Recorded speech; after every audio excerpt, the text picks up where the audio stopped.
to a revealing discourse on why cultural and linguistic diversity complicates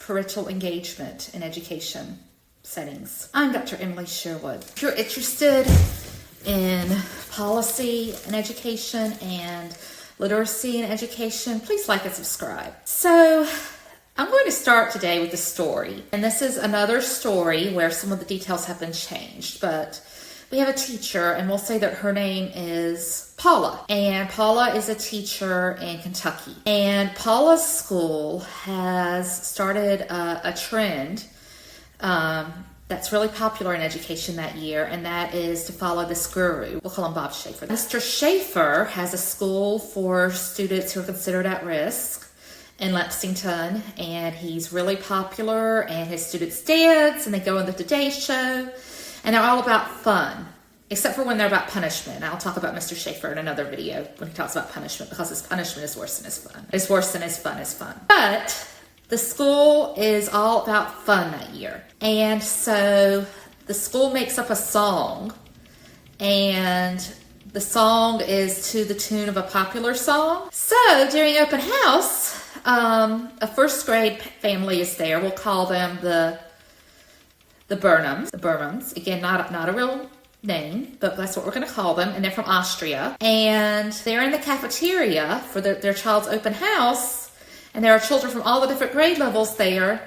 And the children get on the table and start singing. The Burnhams are absolutely confused and mortified that their child is doing this, because there's a cultural difference. In their society, in their culture, it would be very, very, very, very wrong, very, very naughty, and very wild for children to stay in their tables. But in this culture, that's considered okay, especially at the school. And that is an example of a cultural difference that affects parents and education. Parents have one view of something. The school does. The school has a different view. The school sees it as fun. The parents see it as this is crazy and wrong and should not be done this way. And when we talk about parent involvement or family involvement in education, there's a lot of these. There's this idea out there, and it's similar to the idea I talked about when I talked about summer reading,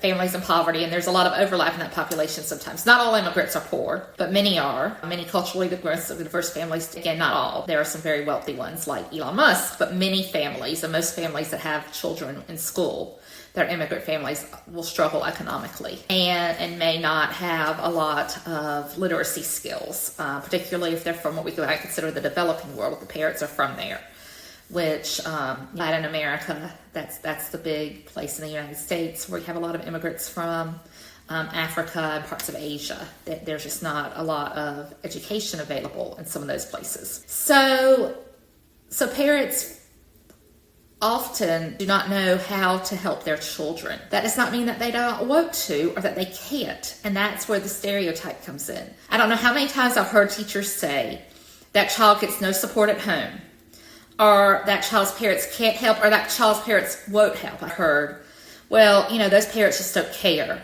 That those parents they don't come to anything, so they don't care. Because the idea of parental involvement in the United States is very focused on time. So, and school-led events. So the parents who come to science fair night, who have parent-teacher conferences, who read with their child every night, who do the activities that are in the parent newsletter, that is what's considered a good parent. But many times the cultures are not the same, and that makes it hard for the parents. So what are some cultural differences that make life harder for parents and make it harder for parents and other family members to be involved with the school? First is language, which goes along with culture. Language is a part of culture. And it is hard for many parents to communicate. Some schools do a really good job with parent communication. It's easier to do that when there are large numbers of linguistic minority parents and when they're all of a one language group. So, for example, schools that have a lot of Spanish speakers will sometimes have a parent liaison who's bilingual. And they might be able to translate things, and they have a lot of support. Maybe they have support from community groups. Where it's a lot harder was where there's only a handful of children who speak that language.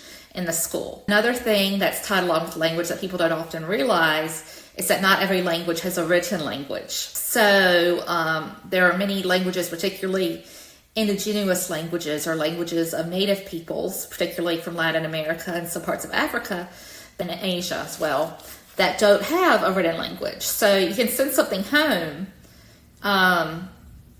but you can't send anything in writing. You have to talk orally. And then again, that's very hard, especially in these languages that may be less commonly spoken. And the parents may know a more commonly spoken language, like, for example, Tarasco is a language that doesn't have a written language. Many parents know Spanish because they learned it in school, but the level of Spanish that they know may not be very strong.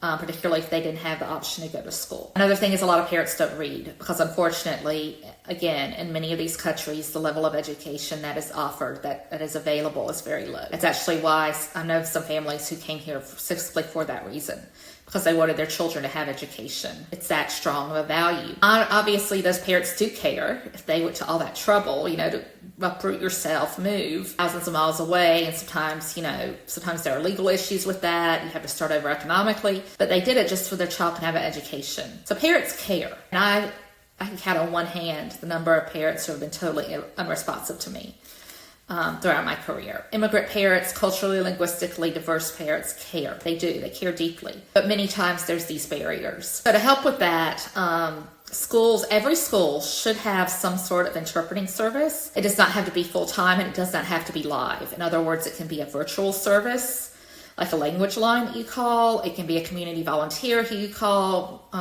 just when you need help. There are lots of creative ways to do this. Sometimes they have translation apps. Again, you have to be careful with those because they're not always super accurate. And again, the parent may not have a lot of education, but there are translation apps that can help in some cases. But parent communication is key. Parents also need to feel welcome. Many times they don't feel, especially unfortunately in this political climate, they don't feel welcome. So when it comes to parent night and things like that, they won't come because they just feel like, well, we'll just be there and we won't know what's going on. Another difference, probably larger than language differences though, are cultural differences. So I've done some videos about how schools are different in different countries, but a big thing when it comes to parental involvement is that in most countries, teachers are seen as professionals. Imagine that. Teachers are respected and they're seen as professionals who know what they're doing. Again, that's every teacher's dream. But the flip side of that is that unless contacted, and unless the parent's aware of something going on, the parent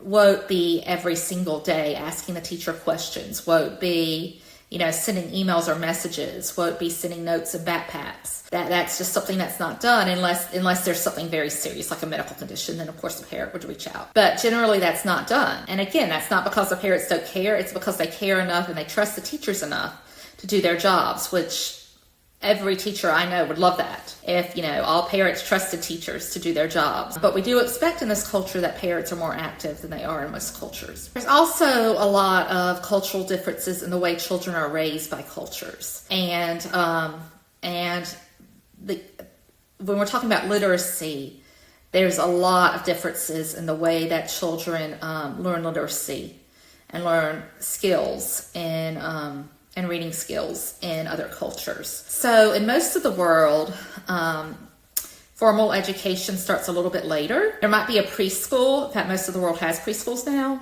but that's to learn things like how to get along with others, to enhance oral language and oral vocabularies. But as far as reading, children are usually taught to read in most countries from about the ages of 6 to 8, whereas in the United States, it's more, in kindergarten, you're expected to read now. And even in preschool, you're expected to learn the alphabet. And in many countries, they don't feel like children are ready to learn until about 3 or 4. So they won't do a lot of what we might call early educational activities. Particularly, they may not read to children. And in this country, we have this idea that reading to children is the way to influence a child's academic life and to make it better. But a lot of countries don't do that. Now, those countries, people still learn how to read, even if you don't if you don't have all these early activities, you don't learn the alphabet when you're 3 years old. You don't,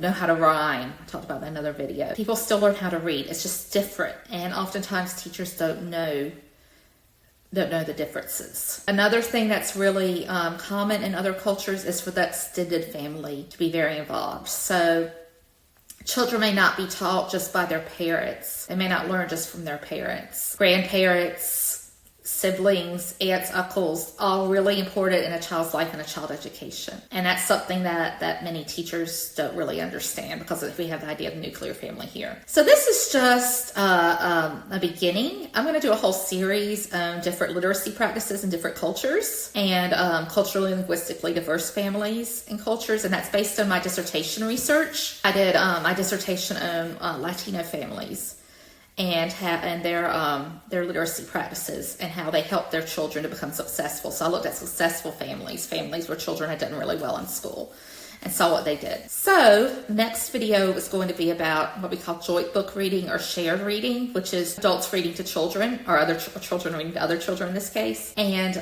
I really hope you join me because it's going to be really interesting. So I hope to see you next time. Again, if you're really interested in this, don't miss the video, don't miss the short. Please like and subscribe, and that way you can stay informed about the world of education and literacy. Thank you so much, and until next time, keep learning.